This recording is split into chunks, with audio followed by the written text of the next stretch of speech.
Assalamualaikum warahmatullahi wabarakatuh. Nama saya Siti Nur Afi Hidayah, NIM 2004411000106. Di sini saya akan menjelaskan materi tentang IPv4. Pengertian IPv4. Alamat IP versi 4 adalah versi keempat dari protokol internet.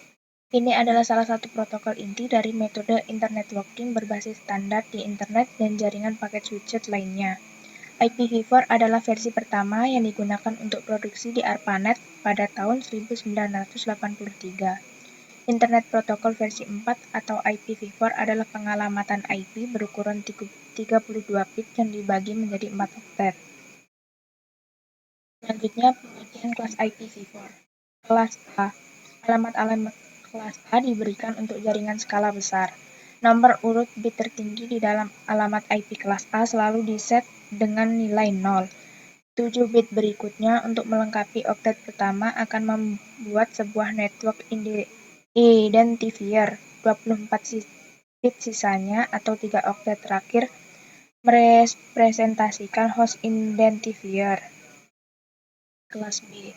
Alamat-alamat kelas B dikhususkan untuk jaringan skala menengah hingga skala besar. 2 bit pertama di dalam oktet pertama alamat IP kelas B selalu diset ke bilangan biner bit berikutnya untuk melengkapi 2 oktet pertama. Akan membuat sebuah network identifier. 16 bit sisanya 2 oktet terakhir mempresentasikan host identifier. Kelas C. IP kelas C digunakan untuk jaringan berskala kecil. 3 bit pertama di dalam oktet pertama alamat kelas C selalu diset ke nilai biner bit selanjutnya, yaitu untuk melengkapi 3 oktet pertama.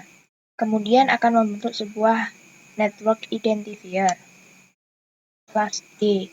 Alamat IP kelas D disediakan hanya untuk alamat-alamat IP multicast, sehingga berbeda dengan 3 kelas di atas. 4 bit pertama di dalam IP kelas D selalu diset ke bilangan biner.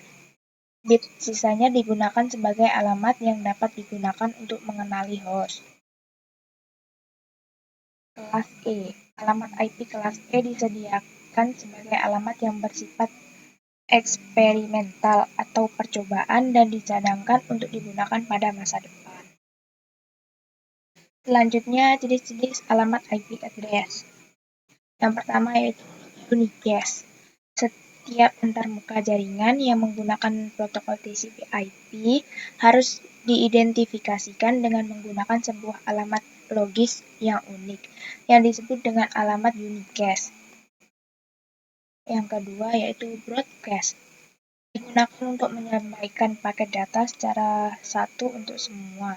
Jika host mengirimkan paket data dengan tujuan broadcast, maka semua host yang ada dalam segmen tersebut akan menerima paket yang dikirim dan segera meresponnya. Yang ketiga yaitu multicast. Alamat yang dapat digunakan untuk menyampaikan satu paket untuk banyak penerima. Sebuah paket yang ditujukan ke suatu alamat multicast akan diteruskan oleh router ke subjaringan yang sedang berada dalam kondisi listening. Sekian, terima kasih.